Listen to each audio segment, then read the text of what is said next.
Welcome to Northwest Arkansas Investing Podcast, your go-to source for real estate investing in Northwest Arkansas. Whether you're a seasoned investor just starting out, we bring you expert insights, market trends, and practical strategies to help you build wealth through real estate. From buying and selling to property management and long-term investment planning, we cover it all so you can make smart, informed decisions in this fast-growing market. Let's dive in. All right, well, welcome to Northwest Arkansas Investing Podcast. I'm here with Brian Wagers, co-host, and Mr. Stuart Collier, owner of Collier Associates, founder, technically my boss as well. And so we're stoked to have you, and always good to be in your presence and hear your story. So appreciate you, Stuart. Appreciate that, B. And I will say, yes, I'm nobody's boss. Yeah, that's about how it is. I'm nobody's boss. Right before we started recording, I was like, Brandon, how many reports do we send in to Stuart, or what's the cadence? Yeah. Yep. You both just started laughing. Yeah. I work for Brandon. No, we're thankful to have you in here, and we think you've got an awesome story, and we love the business that you've built. It's got an amazing reputation in Northwest Arkansas. I've been proud to be a part of it, for the last year and a half. So it's been super fun. So I'd love for you we'll get into the details a little bit more, but I'd love for people that don't know you at all, just for them to get a kind of a high level view of Stuart Collier. Yeah. I remember whenever we first met. And what were you at the time, 25 maybe? Mm-hmm. And we met and visited, remember, out on the deck. Oh, yeah. In Fayetteville. And I remember thinking, he's kind of quiet, he's young, but he's connected. His dad was the chamber president. Or get that right? No, he's got his own real estate brokerage. So. Oh, yeah. Didn't he work? Wouldn't he die? He was with the newspaper for a bit. Okay. Yeah. So Okay, that's way back in the day. Yeah. So he was connected. Yeah. And I remember thinking, he may do okay in real estate. We'll see. We'll have to really help him. And then the first year out of the gate, he set records like we hadn't seen before out of a 25-year-old. So pretty cool story. It's good hire. Oh, man. He fell in my lap. Yeah. Shout out to Jackson Hogue for sure. So it's awesome to be here, and I appreciate it. And then Brian, thank you. Brian and I have become friends. We've been friends, but Brian and I have become friends lately. So I love that. glad to be here, man. Yes, sir. Y'all are the new wave in Northwest Arkansas. I love what you're doing. Yeah. So it's cool to be here. Absolutely. No, we appreciate you. I think there's so much opportunity, and I think there's a lot of people that want to hear your story and how people, how guys like you can kind of create a great business in Northwest Arkansas and, really serve people well in the space of real estate. I got into this business really by accident. Yeah. So I went to Ole Miss, and one summer I came home, and I had always worked on the farm because we're from Eastern Arkansas. And I'd always worked on the farm, and my dad gave me a choice. He said, you can either work on the farm, loading bean hoppers, or you can get a real estate license. No kidding. And so I was 20 years old, and that was an easy decision. So that's how I got into real estate. And that was in Eastern Arkansas. Not working on the farm, I could get a real estate license that summer. Dropped out almost after 2 years. I didn't drop out. Yeah. No, I just got my license. Okay. My dad just wanted me to have something. Okay. And, I'd done enough manual labor over the years. He's like, let's work on the brain a little bit. Career. Yeah. And so I got that. I went to school, and it's funny because I got married young, and I tried to sell real estate when I was 22. And I think it's partly why I have so much respect for you, but I couldn't make it work. Nobody'd hire me. I was 22, fresh out of college, and I had a wife and a baby on the way, and I just couldn't make it work. And so I had to turn that career in for another career that was W-2. Mm-hmm. All the while, I knew I was going to come back. It just took me a few years. Yeah. Yeah. So did your dad have any kind of background in real estate previously, or was that just kind of, he felt like that would be a good step for you? My granddad did. Okay. Yeah. So my granddad from Eastern Arkansas is he didn't even graduate high school, I don't think. But I've always respected people and this isn't a knock on anybody that is given a family business or a bunch of family money, and it's not a knock, but I've always respected people that started something great from nothing. Good. You know, and so my granddad was one of those people. So that's how it influenced me at an early age. That's awesome. Being in real estate. Yeah. It's a different breed when you can. And it's great to be able to, like, because my sons are going to have to, they're not going to say they started from nothing. But they will be able to say they built something. But at the same time, like, starting from scratch, like, if you're, whether that's from lower class to upper middle class, or, you know, middle class to upper class, I think it's a big leap when you are starting from nothing. And to have that, like, I don't know if it's a forefather, that pillar in the family is pretty cool. It was for me. Yeah. It seems like that's the great mystery too of how do you raise kids with the mindset and the drive of not having anything, but also as men, you know, we're striving to provide for our families, and we want to create something great in business. And so I think that's kind of what I grew up with. You know, we had good years and bad years. My parents were always in business for themselves. And so, I've just always had that drive to want to build something great. And so I wonder, you know, like what does that look like for others? And, you know, how do you instill that even if you have a great foundation and stuff like that? So Yeah, exactly. I think that's interesting. So Eastern Arkansas, you got your real estate license. It didn't work out in the beginning. You had a wife and a baby on the way, and then you ended up getting a W-2 job. Tell me about kind of what that looked like, and you know, how that kind of... So, yeah, it was a wild thing. I got a degree in psychology, and I was up here, and my wife and I had just gotten married and just had a baby, and I had graduated, tried the real estate thing for like 6 months. And so I went and interviewed for an administrator in training position for a nursing home.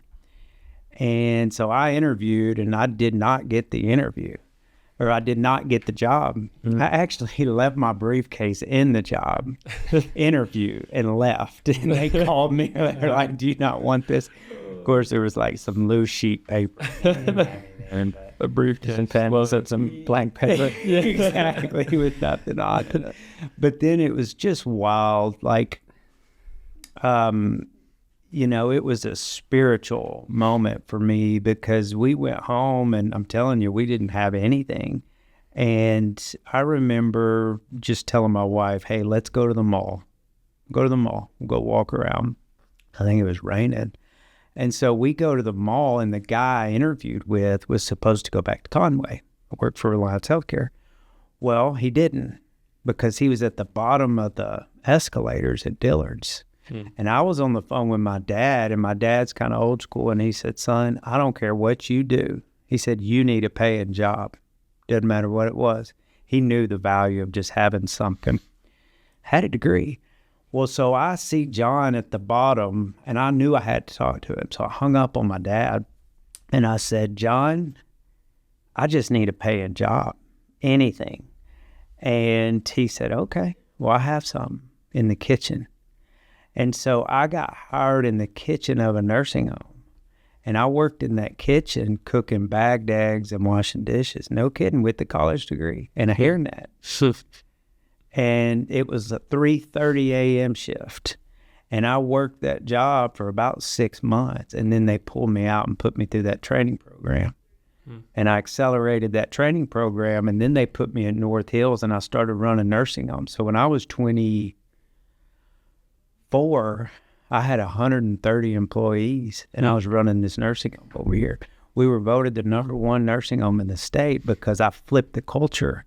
I took all the power from the front office and gave it to the CNAs and the nurses. They did everything. The residents got all their power back. I broke it up into neighborhoods. We implemented culture change. They decided everything about their day, when they ate, what they did, all their activities, everything. And then it was self-led. Even our staff started doing self-scheduling.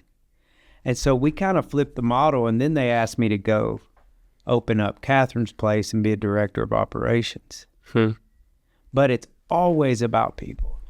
even in real estate, it's always about people. If you pick the wrong architect, you pick the wrong engineer, you pick the wrong money guys, it doesn't matter how brilliant your plan is. Yeah, that makes sense. When you were saying that, I was thinking like that sounds a lot like Collier and Associates right now, like how you're putting the power back in the people. And I think that's really relatable to what you're doing now. You took that at a nursing home of all places. You know, you took that concept, which that's another real estate investing vehicle. You know, some people just go after retirement, commute like 55 and up, and that's a whole different. So you were kind of in real estate, you know, but more working on the operations, seemed like. So then nursing home, killed it at nursing. I mean, that was the best nursing home in the state. And you talked about that, the operations. When did you, and I liked also, to circle back, you knew you were going to come back in real estate. You said that first 6 months didn't work, but you had it in the back of your mind. Like this job is a vehicle for you to get that. You're like your dad said, you need income because you got a kid. And you got to, like, that's great if you got dreams, but right now you need income to feed your baby, the wife. So that's right. I think using that as like jobs, you know, real estate guys, super entrepreneurial mindset, you know, like to see things grow, leave things as we get them better than where we started. But having that, you can have a job as a job can be a vehicle too. It's not your final destination. So exactly. Yeah. And for a lot of people, I think it makes a lot of sense for them to go into a W-2, especially if they're wanting to invest into real estate, and go and create a career and, you know, learn skills and learn how to manage people eventually and stuff like that. Obviously it was good for you. I want to know more on kind of business leadership wise, something that I love about Collier and Associates, that there's so much autonomy for anybody within Collier and Associates to be able to, you know, do what they need to do to be able to build their business. And there's not necessarily, you know, a lot of guardrails on you have to do this and you have to do that. And I think that's awesome. And it gives a lot of creativity to people. Was that intentional even back when you were in the nursing home? Did you read a book to know that you need to give the power to the people, or were you just kind of building something that you wanted to be a part of? I've always been a scrappy underdog kind of guy. I've always rooted for the underdog. And so in any organization, I'm naturally inclined to support your basic level of service, the people that are closest to the customer, because the people that are closest to the customer have all the insight into any business. The people at the top in the boardrooms, man, they don't really have real insight. And so the CNAs, the nurses, the agents, they have all of the insight that I need in order to make an informed decision. Mm-hmm. And so just from a business standpoint, that always seemed to make sense for me, in the fact that I am inclined to be somewhat of a hustler. And then second of all, I will say too, you know, I think that a company that has a sense of ownership of the people that work in it is just poised for greatness. And I believe that, you know, the sum of our parts is greater than the whole. Yeah, absolutely. I love that. I think there's a ton to learn there. And, even for someone that's listening to this that, you know, wants to create their real estate investing business, because that's what it is. I mean, it's a lot of creating teams and creating structure to be able to build this machine that can help you grow generational wealth. And so even just thinking within a smaller team and being able to give the people that the property managers, the maintenance guys, the stuff like that, being able to give them the autonomy to be able to, you know, kind of lead from the front, if you will. So I think that's super cool. So to continue to take us through, you're doing really well at this job. And what do you think kind of led you to, you mentioned you wanted to get back into real estate at some point. You felt like it was good. I did get back into it, even as an administrator and director of operations. I will say this to people that are listening, to your point, sometimes the most opportunity for real estate investors is when they have a W-2. Yeah. And people have to get out of the mindset like real estate investment has to either be my full-time thing or I'm just not going to do it. And the great thing about real estate and its passive income and the players that are brought to the table is that it doesn't require a lot of active effort Yeah. on an individual's part, especially if you partner with somebody like Brian, who's kind of taking care of everything. And so as a W-2, I was doing real estate. I was buying lots out at Beaver Lake at Lost Bridge Village and then clearing them by myself with the chainsaw and opening up views. Yeah. And then sowing grass seed and then putting a picnic table out there and taking the pictures of the view with all the grass seed and the picnic table. I was flipping. I was doubling my money. This was on the side. Yeah. Okay. Yeah, on the weekends. And what gave you that idea? Just paying attention. You always paid attention to real estate, probably. I've never had a hard time. Like, I've always just Seeing it's opportunity. obvious. Yeah. Yeah. You know, you buy it for $3, you put $400 into it, some sweat equity, and then you sell it for $8. Yeah.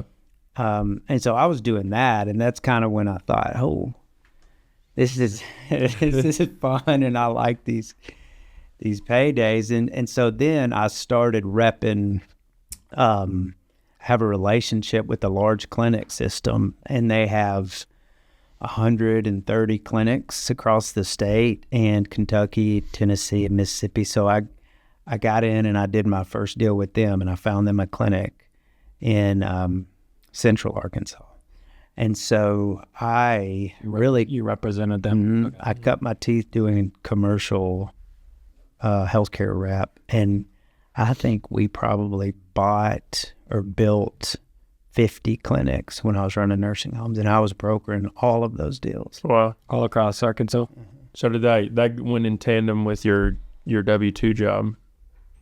I mean, they didn't know it. Sorry. Yeah. You know, but Yeah. like You were getting shit done there too at the nursing home. I was. That's what they cared about. I was Amazing. getting it done. Yeah. Yeah. So I got back into it. And then I think it becomes a point where it's like the real estate opportunities became so great that it's like, you know, you probably want to bow out of working and making somebody else a bunch of money. And Yeah. maybe you can create some opportunities for yourself and some other people, as well as your family. Yeah. That makes Through real sense. estate. Feels like maybe there was confidence built and momentum enough to where you had what you needed for your family. So now you can go and really start to try to build this thing. Exactly. So what did it look like from brokering deals? Was the thought always, hey, I want to start a brokerage? No. Yeah. No.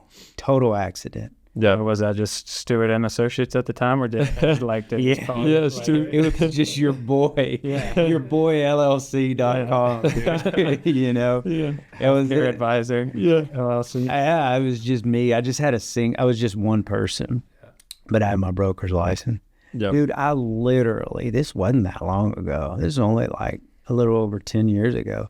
I just met a person that was working at Lindsay in the front yard of one of my buddy's house. She was his neighbor.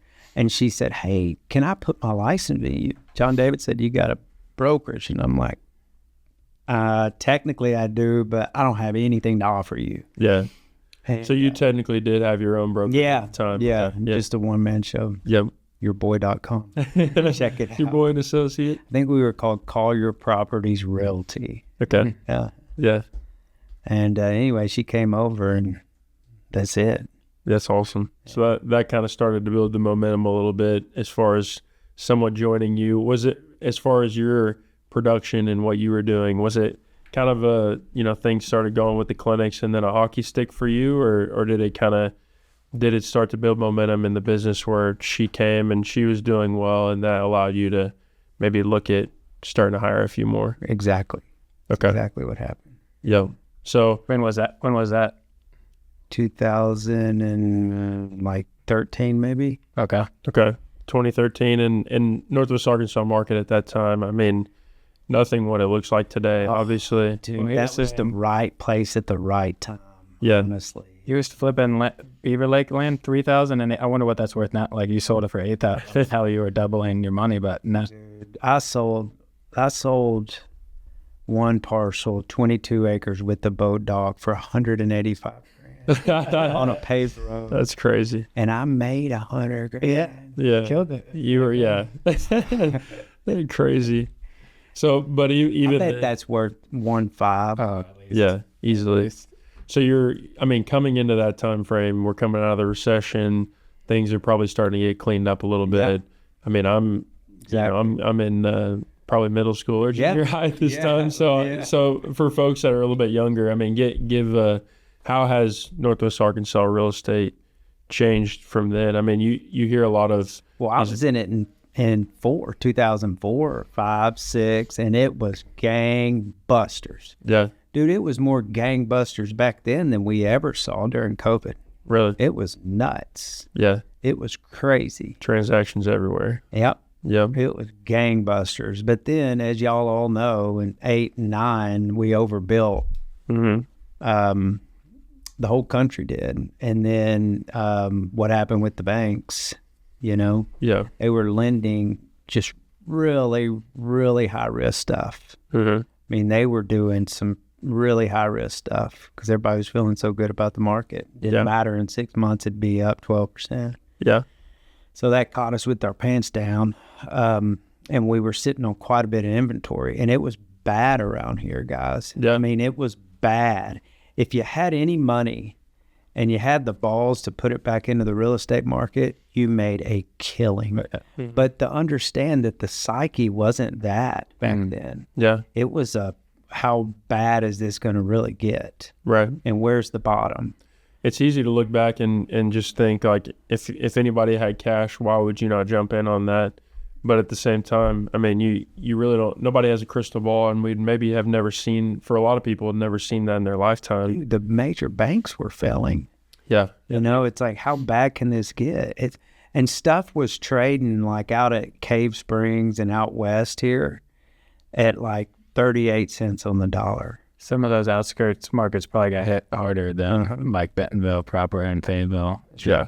And that would make a lot of sense. That's right. Yeah. And it seems like the sentiment, at least with investors that I talk to, you probably think a lot of the same, but it feels like over the last even 5 years, people have called for a crash because prices have gone up so much. A lot of that, obviously, they've printed a lot of money in the past 5 years.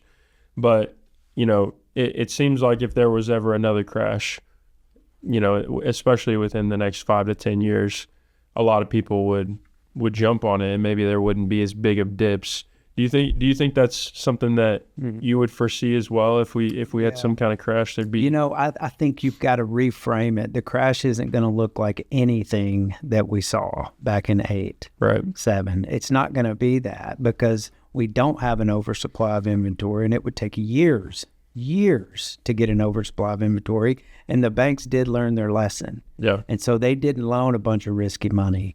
And so if there is a crash, it's going to look very, very different. Yeah. And the crash probably is going to be less of a major depreciation like we saw, like 50% depreciation. It's going to be more like it's going to be stuck. A crash would look like non-activity. Yeah. That's what it would look like. And things would just be stuck. Yeah.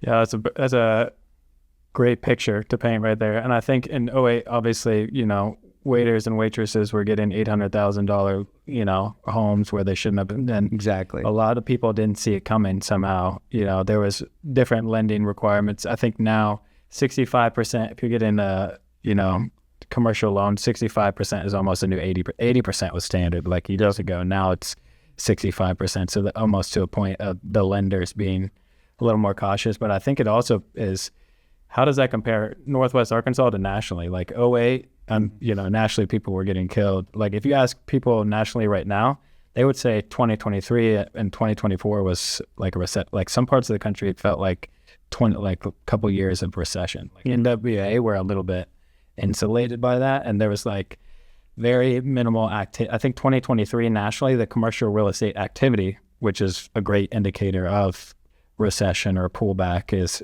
how much activity is there. And some of those commercial markets, obviously California being the outlier, San Francisco being the outlier where, office valuations went from, $100 million building was now worth $30 million, Right. and then, across the board it's 30%. But here we're building a, $300 million office, but we're building more. Yeah. We don't feel that, but I think, cost of living is being felt a little bit here. But, I guess maybe a question back to you is, how do you think that compare, how insulated is Northwest Arkansas, and what are the implications of nationally versus NWA? That's a great question. I go to New York every January, and then I go to Las Vegas. This year it'll be in San Diego every summer to these national conferences. And I'll tell you this, Brian, the rest of the country has been in somewhat of a housing recession. Yep. Somewhat of a high. You may call it a slump. You may call it a slump. And so there are agents out there that are in this kind of panic mode in certain parts of the country. And so when I'm sitting in there from NWA, I just have this sense of pride and gratitude for Northwest Arkansas. Yeah. Because we're not. We're still in a very, very healthy, more balanced market today than we have been. Now, I will say listings, active inventory has went up quite a bit. Yep. Which is okay. It's okay. We want that inventory. And so what's so great about that is that our relocation numbers are even on a higher trajectory than what they were. Now it's 1,200 a month coming in here to Northwest Arkansas. And so they're going to absorb that inventory. We are so fortunate and so blessed here in Northwest Arkansas because other areas of the country are experiencing some real setbacks. Yes. Yeah, it's, the numbers I track, and you guys know these numbers a lot better than me. I know that we're, and I don't know about inventory numbers, but price per square foot has consistently gone up. I think days on market, what I've seen has increased a little bit, but prices are still increased, they haven't slowed down. And that's interesting about inventory has ticked up. It definitely has. Yeah. And fairly sharply. I think we would like it even to go a little bit sharper though. Yeah, we would. To get even more balance. But, at least last time I looked, we were at maybe 12 months of supply, maybe a little bit more. In this inventory, for our listeners and for us, that's just what's on the market? That's what's on the market. Yeah. Okay, what's so we have able to be increase bought. Okay. Yep. And so, but yeah, like you were saying, I think we're still not near even the levels we were at pre-COVID, where it was a really healthy market, and so that's why Pre-COVID was peak inventory, and then I wouldn't say peak inventory. I mean, 08 was peak inventory. It was just it was balanced. Yeah. It's just been so seller skewed. Exactly. And now buyers have some options. Yep. And so I think as inventory continues to rise, days on market may also continue to rise a little bit, but also price per foot may kind of start to flatline a little bit. You'll still have increases overall, but just because, again, we're having 1,200 people a month move here. And that's the other great thing. We're now so well set up, from a corporation standpoint, and jobs moving in, and now new healthcare stuff that Alice Walton's working on.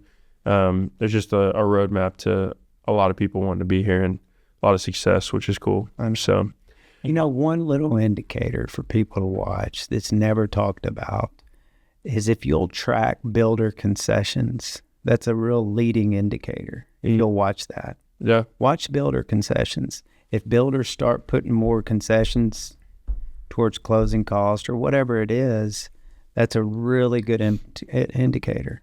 Yeah, that's great. Do you see if any of that kind of, I feel like in Northwest Arkansas, it kind of ebbs and flows, because multifamily vacancy, and not this past quarter, a couple of halves ago, multifamily vacancy increased, and everyone was like, whoa, we're used to 3% vacancy in some market, Springdale, Fayetteville being the exception. Actually, Springdale vacancy decreased, which was to 1% or something. Yeah. There's such a need in Springdale, but people were kind of on it, when the vacancy increased. But then Q4, vacancy decreased again. So I wonder, like, do you get a rush of, like, is there seasonality of that too? Spring and summer, I've always been like, that's good leasing season. Is there some seasonality behind that factors in too? Definitely, I think so. I mean, Stuart, you've obviously got more experience, so you can speak to a little bit of that. But I think the absorption rate is a lot higher. It seems like it's a lot higher here. And then you have the seasonality, like you said, spring, summer, typically a lot of homes are moving on and off the market. And then on top of that, great time to be leasing. Yeah. Stuff like that. It's interesting. We need to start boiling down the submarkets of Northwest Arkansas, and people need to start talking in terms of submarkets, which I think that's really how you understand how to invest in a good deal. Mm-hmm. And so in Fayetteville, your seasonal activity is more contingent upon the University of Arkansas, when school starts, when the football game starts, when the kids get out, which is very different than in Bentonville. Right. And then some other sub-market things, like people are like, the housing market is so balanced, it's on fire. But like there's some little sub-market stuffs going on, like outside of Centerton with them not having sewer, like what's going to happen when that all gets figured out and they dump? I mean, there's a lot slated for out there. So once they figure out the sewer, then you're going to dump a significant percent of single family out there that are all approved in the pipeline, ready to go as soon as they get sewer. Mm-hmm. So it's like, what's going to happen there? Where are there's always opportunities. I'm not saying anything's bad. Where there's change, there's opportunities. And then the same thing for West Washington County. What's going on out there? You had Roscommon, which I know they sold. And then you had DR. And then you've got Schuber Mitchell. And that land is so buildable out there, the topography, that they've dumped a lot of inventory. So that submarket, those price per foots are going down and those builder concessions are ramping up. Mm-hmm. Very interesting.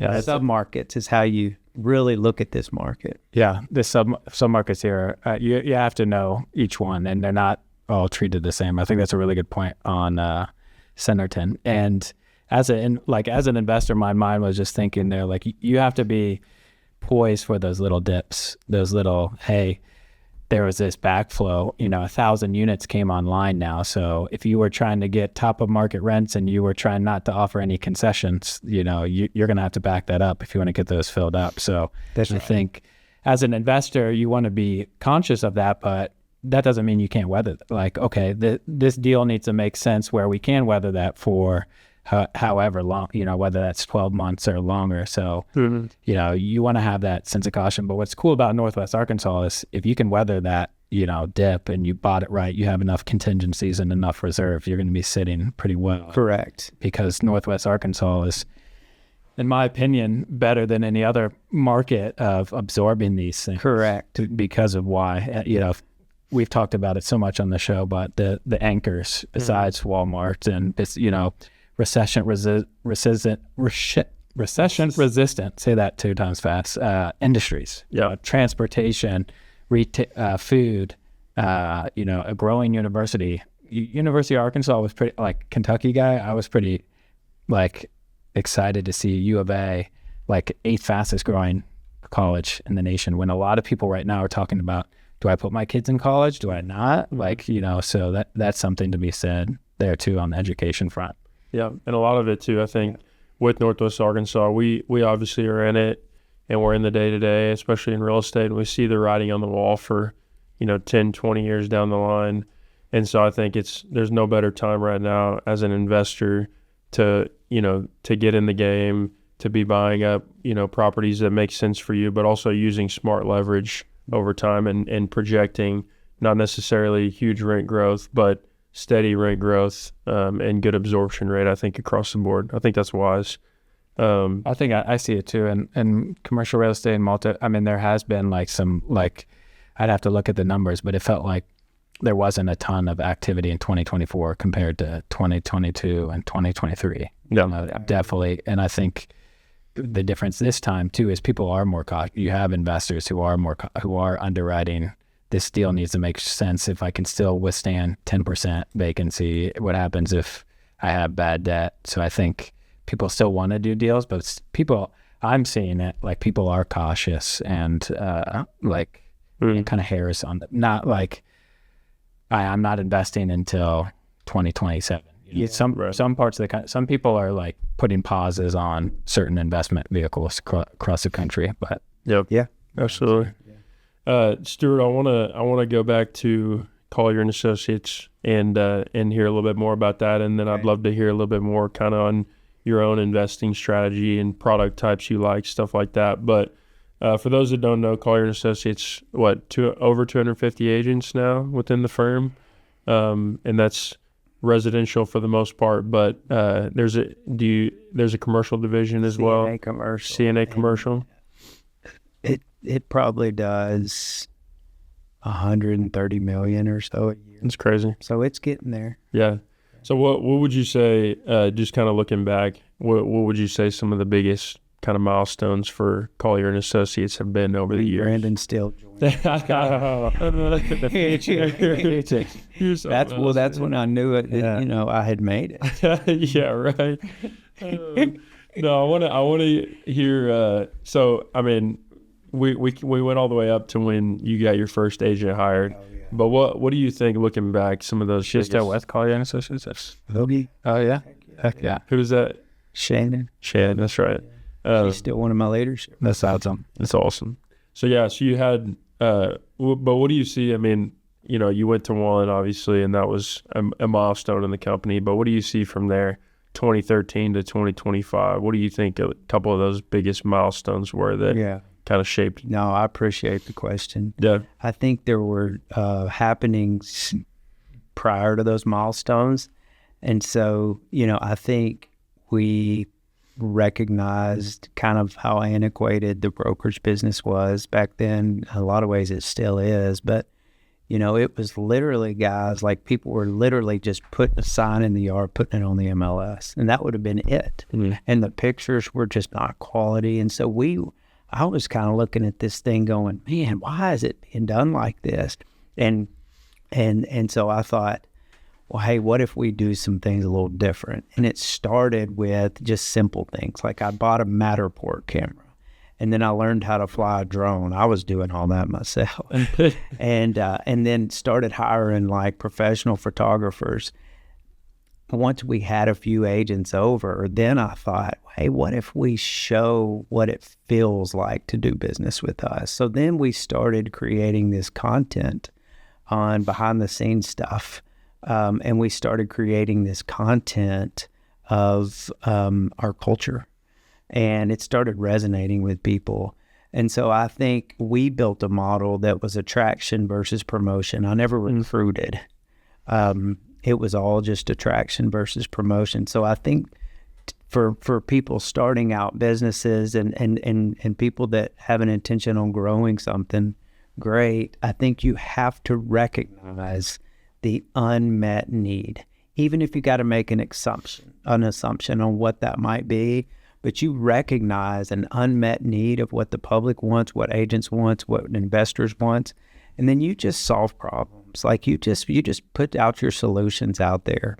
And so I think a big milestone would have been whenever we kind of clipped up to 30, 40 agents and people were on fire from the culture and the offerings that we had built. So it was probably that number. Yeah. And then another milestone was, because I was running the brokerage up until 30 agents out of Base Camp, the coffee shop. Mm-hmm. And I was doing everything. I didn't have an office or anything.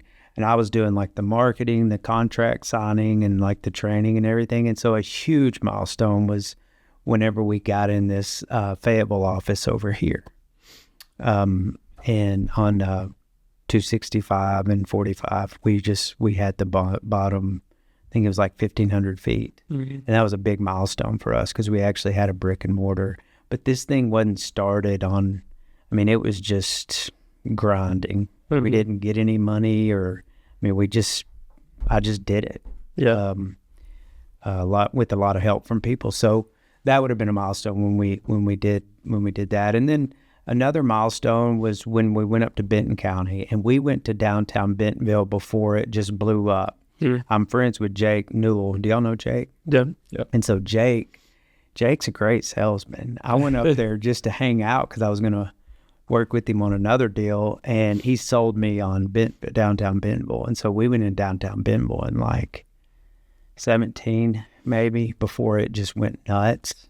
That was a milestone because it put us in Benton County. Mm-hmm. And then we built this Fayetteville office, which was an important part of the company. And then now I've just met with the architects and everything. So we're going to build a 12,000 square foot office over here on Pleasant Grove and Bellevue. And I'd like to think when that happens, that'll be kind of an inspirational moment too. Yeah, that's huge. Yeah. It'll be a cool office and kind of right in the heart of everything happening in Benton County, Pinnacle and Pleasant Grove and all that kind of stuff. It's exciting. I love it. Still got an acre. I'm only using 1 acre in case you want to do something. I love it. No, I think it's cool for the listeners to hear some of the milestones of your company. Obviously, going from just Stuart and the boy, aka yourself, at Mama Carmen's, to building it to 250 plus agents in a commercial division. And I think one question I think will be important too for listeners, investors. What do you think? How much value do you think there is in good representation as a buyer or a seller of real estate? Yeah. That's the big question, isn't it? Mm-hmm. And I always say real estate professionals are not created equal.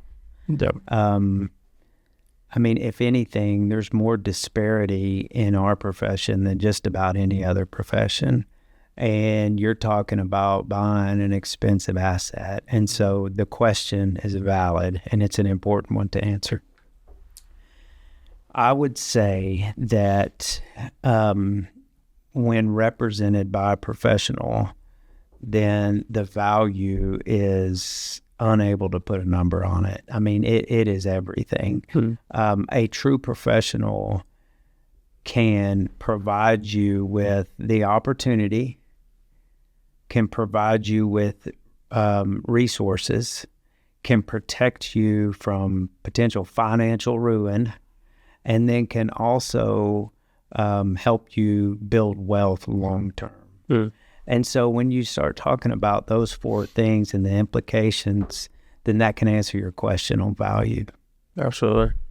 Yeah, I love that. Yeah, it's perfect. And I like how you put it, it's not like who is you hiring, it's who's representing you. Yes. Like that is a perfect picture. Yeah, it's an unbelievable part of for investors, especially as you're looking to continue to build a portfolio or get started, or even in the management of the property that you decide to buy or invest in.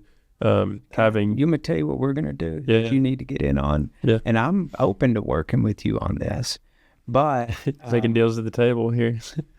I'll tell you what we got going. If you want to be a part of it, that's fine.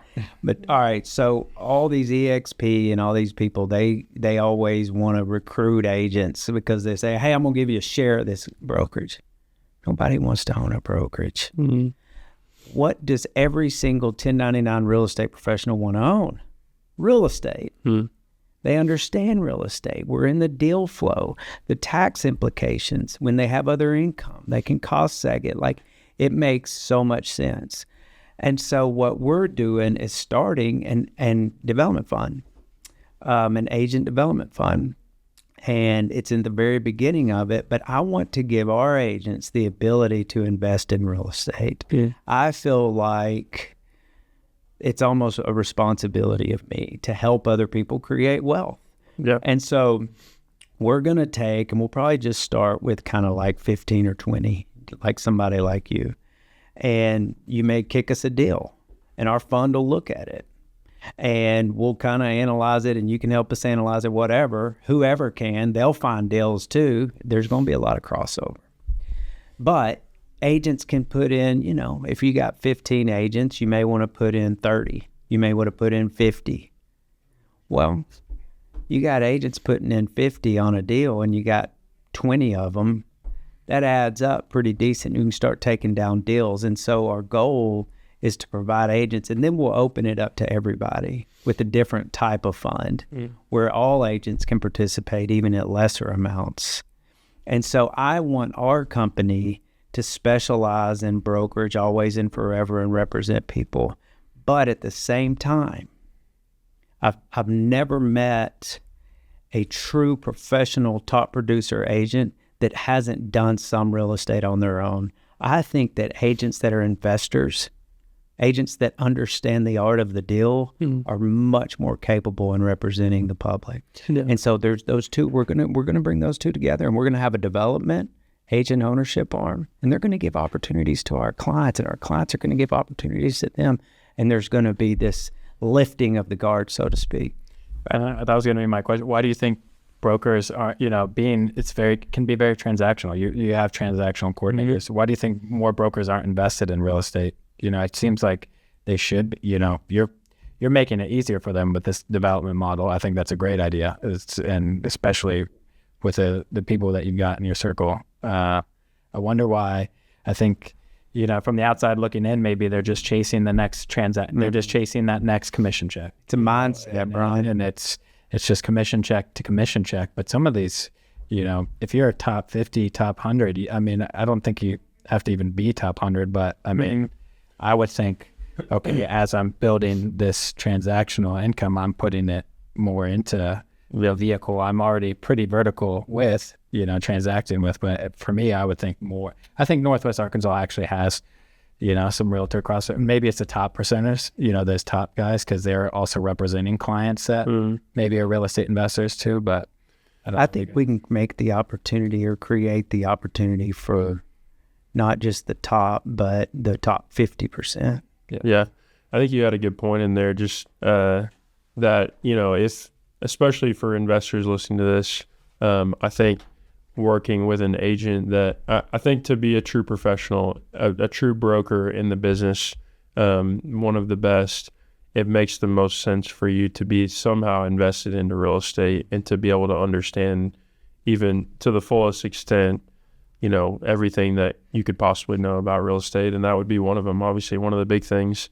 Would you agree with that? 100%. Yeah. They're like, to be a top broker, you have to be getting after it. Like if you're banging out 20 million plus 50 million, that's going to take a lot of your time. So I think what you have in mind, okay, you keep doing that, but let's get you in real estate. Like I understand you don't have time to put together a deal. I understand you don't have time to pick the right property manager, but you need to be in that vehicle. And so I think there's not enough of those guys that are also investing in some sort of real estate. Yeah. And I think find us something that's not so big time. Find us a few $3-4 million deals. Take those out. Because I always say this to investors too, and just people starting out, because dude, there's a lot of people your age and younger that are listening to this podcast. And it's yeah, where do I start though? And so I always say this, your first deal, just get in the game. Let it be small. Don't try to just jump into doing a bunch of multifamily stuff like Brian Wagers, right? Yeah. That's not. Brian even started with a single family. Yeah, single family and that's why you're successful, bro. There's money in the small. There's money. I'm not. Just get in the game. Go find you a little lot in Fayetteville that's got 140 feet across the front. Split it. Get your 70-foot road frontage. Sell one of them, and then build you a little house right there with a lot of that profit that you split. Just do something small, but get in the game. Yeah. Write that down. Rewind that and write that down. Yeah. There's so many different ways to. So many different ways. There is. I think that's huge. You can earn a full degree just doing deals, or getting into a small deal to start and really learning how to work with the city, understanding surveys and how to read those, and understanding how to deal with tenants. The list goes on. I think that's super valuable. So what are some product types in Northwest Arkansas that you're seeing as really huge opportunities moving forward? Some of them you may already be invested in, but just kind of curious what you're seeing opportunity-wise out there. Flex bays, 2,000 and less. Okay. Yeah. Dude, if you have that product right now, gangbusters. Yeah, it's kind of crazy. 2,000 square foot. That seems small, doesn't it? But yeah. And so you're saying could be retail, could be warehouse, chemical company, plumbing startup, electrician. Like there's so many contractors that are supplying this stuff. There's so many landscaping companies. There's so many fertilizer companies. Like there are so many services that are serving all of this development / growth, and we've forgotten about them. We're building just, offices for the head honchos, and we're building manufacturing stuff, and we're building restaurants and amenities, but we forget, dude, all these people that are trying to support this growth, they need something, and they don't need this stuff out at Randall Wobie in Springdale that's 50,000 feet, which is all we got. They need some small bays, and you got the e-commerce thing going on. Yeah. So that's what we need.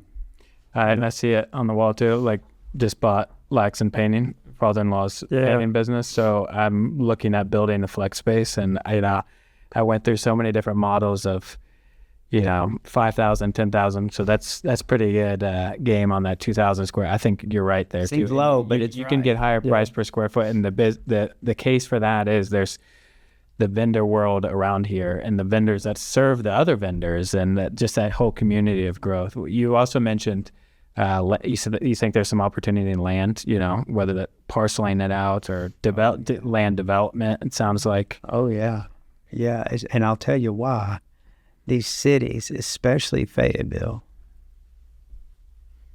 they're dying for housing. And so they are even starting to lower some of the requirements to get housing in. And so you can do like even non-residential single family you can go for PZDs, which is planned zoning development. You can get some high density. And so the city has been hammered with some of these reports. And we talked a little bit about this at CCC. Mm-hmm. They've been hammered by some of these reports, and they are really looking to establish more housing. And so any sort of lot available, active lot available, or any sort of land available that's developable, the city's more willing to work with you now, and they'll get things done. Yeah. That's why it's an opportunity.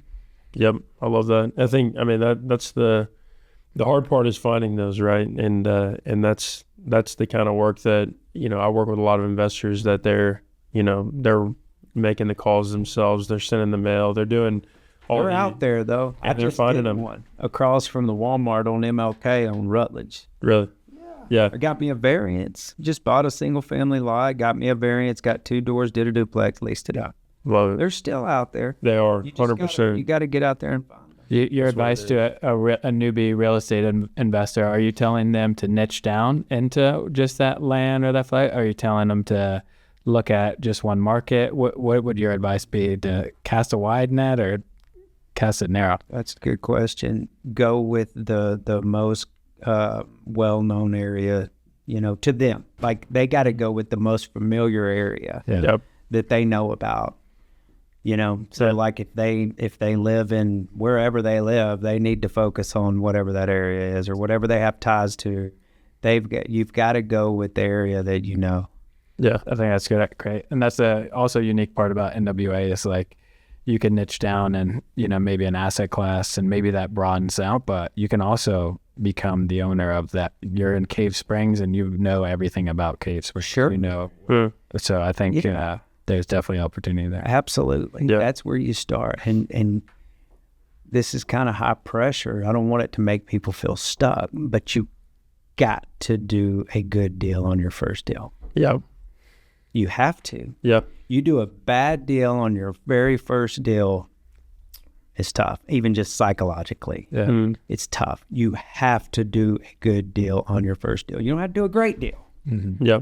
But you got to do a good deal. Yeah. And typically in real estate, don't chase money.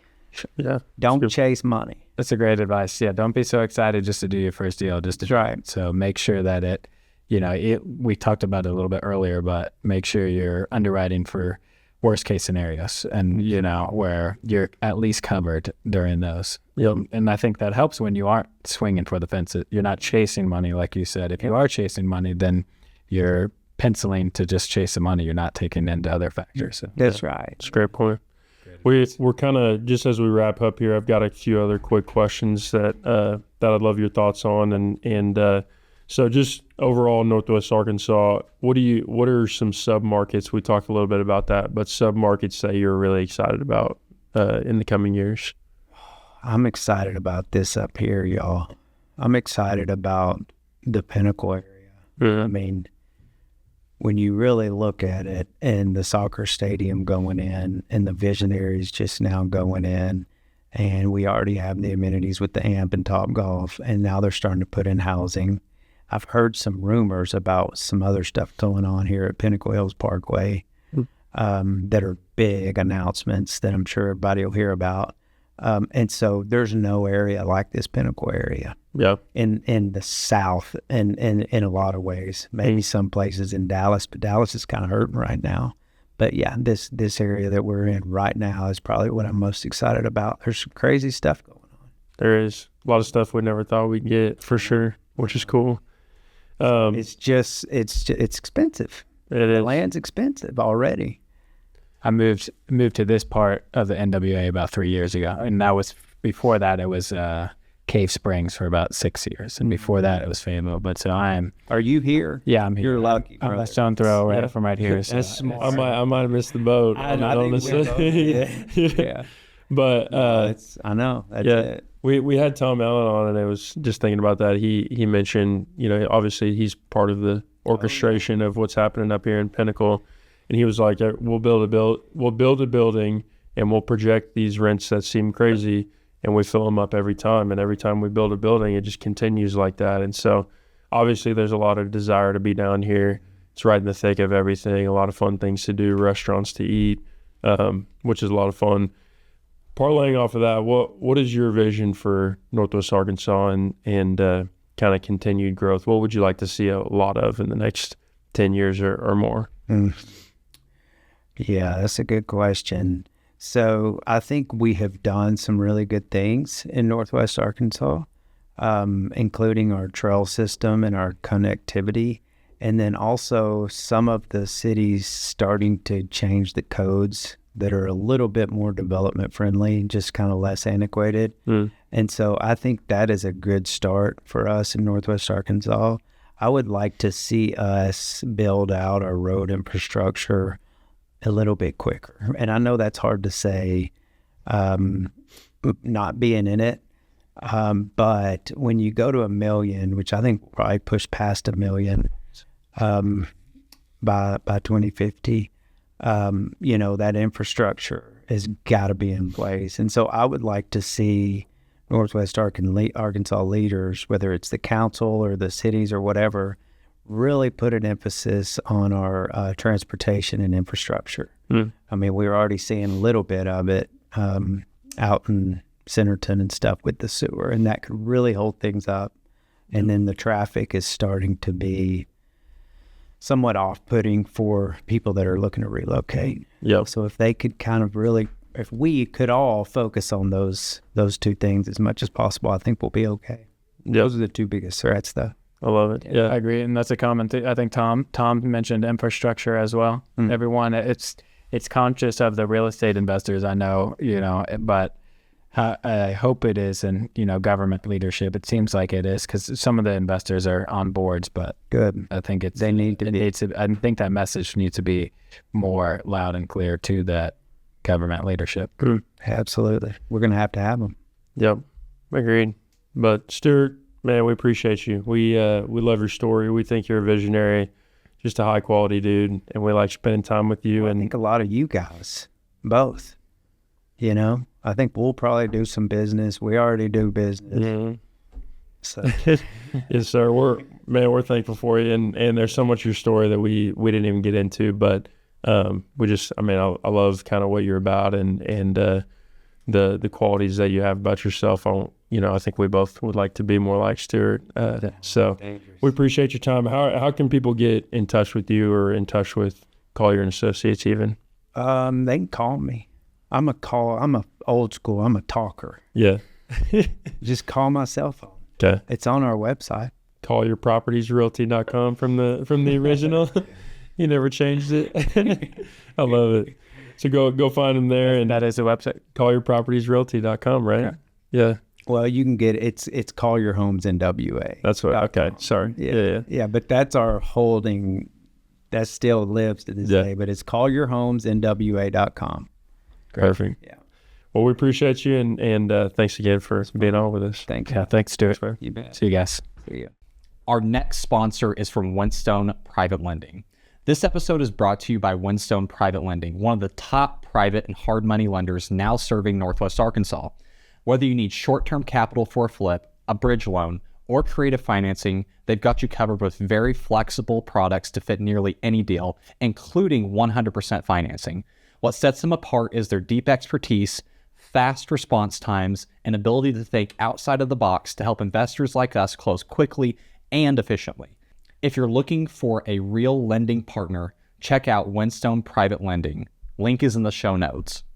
So our next sponsorship is 1440 Photography. 1440 Photography is a local company here. I love getting local companies to sponsor this podcast. They're local, they do great service, and personally I can speak that they do a great job on mine and my clients' stuff. If you're an investor or agent in Northwest Arkansas, you need 1440 Real Estate Media in your corner. They're not just photographers, they're real estate market experts, and it's the only thing they do. MLS photos, drone, video, Matterport, whatever your listing needs, they've got it. Everything is a la carte and it's totally customizable. And here's the best part. Just book online whenever works for you. They confirm and show up ready to go. Fast, easy, done. Where quality meets speed, book now at 1440photography.com. Our next sponsor is Advantage Title and Escrow. They're a local company. They do great work. Specifically Kayla Phillips. I can speak personally on this sponsor because I use Kayla for all of my transactions. It's been 2, 3, 4 years now, and Kayla and I have done a ton of deals. We probably do between 65 to 80 deals a year together, and they do a great job. The SOPs, so systems and processing that they have over Advantage Title is just incredible. Clients love it. They do a great job from start to end communicating. When I give a deal to Advantage Title and Escrow, I know that it's going to be taken care of. There's no second guessing. I almost am able to treat them like a second transaction coordinator to my transaction coordinator that I already have. I know that they're going to handle the systems and processes correctly as an agent, as a homeowner, as a buyer or seller. They do an incredible job of handling a transaction and communicating throughout the process. They do a great job with communication, especially Kayla Phillips over there. I would highly encourage you, if you're looking to close on a home, buy a home, if you're an agent listening, to use Advantage Title and Escrow, specifically Kayla Phillips. So you're going to reach Kayla best at 501-358-1601, or you can email her, Kayla, Cayla, at goadvantagetitle.com. Advantage is ADVANTAGE title.com. Again, thank you guys for tuning in. I'm going to go ahead and list some sponsors off here. We're going to start with Flat Branch Mortgage, specifically Colton Kennedy. Colton and I personally do business together, and he's a wonderful lender here in the Northwest Arkansas corridor. Want to invest in real estate or purchase a home, but feel like you need a secret decoder ring to understand the process? You're not alone. First-time investors, house hackers, and future homeowners, Colton Kennedy has you covered. Colton Kennedy with Flat Branch Home Loans helps people like you break into the real estate market without the guesswork. Think of him as your mortgage strategist, helping you turn "I wish I could" into "I just did." You bring the vision, he'll bring the lending game plan. Let's make your first investment a smart one. Colton Kennedy with Flat Branch Home Loans. Contact him today by calling 417-437-0086 or emailing C as in cat, K as in Kimberly, ENNEDY at Flat Branch Home Loans. That's FBHL.com. That's 417-437-0086 or emailing CKENNEDY at FBHL.com. Thank you so much, Colton. Special thanks to one of our sponsors who I've worked with personally on multifamily commercial loans as well as business acquisitions. People's Bank works with entrepreneurs, investors, deal makers, and risk takers. They're the ones who see opportunities where others see obstacles. Whether it's a vacant lot with a plan for a thriving business or making an old space new, they work with creators who think big and are not satisfied with the status quo. People's Bank helps you build Arkansas deal by deal and brick by brick. They don't just see numbers on a spreadsheet, they see your passion and vision. People's Bank, it's where people come first. Member FDIC. If you're needing loan assistance, reach out to Dakota at 870-883-1706 or DHEDDEN at peoplesbankar.com. Our next sponsor is TDS IT. That's T as in Tim, D as in document, S as in solution, I as in information, T as in technology. This one hits personal. It's close to home. My dad, Tim Stanley, runs TDS IT, and he decided to sponsor our podcast. So I can speak from personal experience. I've been able to work for my dad in the past as well. And they're a great solution for business technology. If you're a local business owner or even out of state, if you're running a business, need printers, need information IT services, if you need phones, scanners, printers, all the way up to, you're printing books to, hey, we just need something in the office. TDS IT is that spot. They provide the best in-brand business technology with proven, best in local service, and they can prove it. If you enjoyed the show, make sure to give us a follow on your favorite podcast platform so you never miss an update. Don't forget to connect with us on Instagram, Facebook, and LinkedIn for more real estate insights and behind-the-scenes content. Have a question you want us to cover? Send it our way. And if you're interested in sponsoring the show, visit NWAinvesting.com to get in touch. Thanks for listening, and we'll see you next time.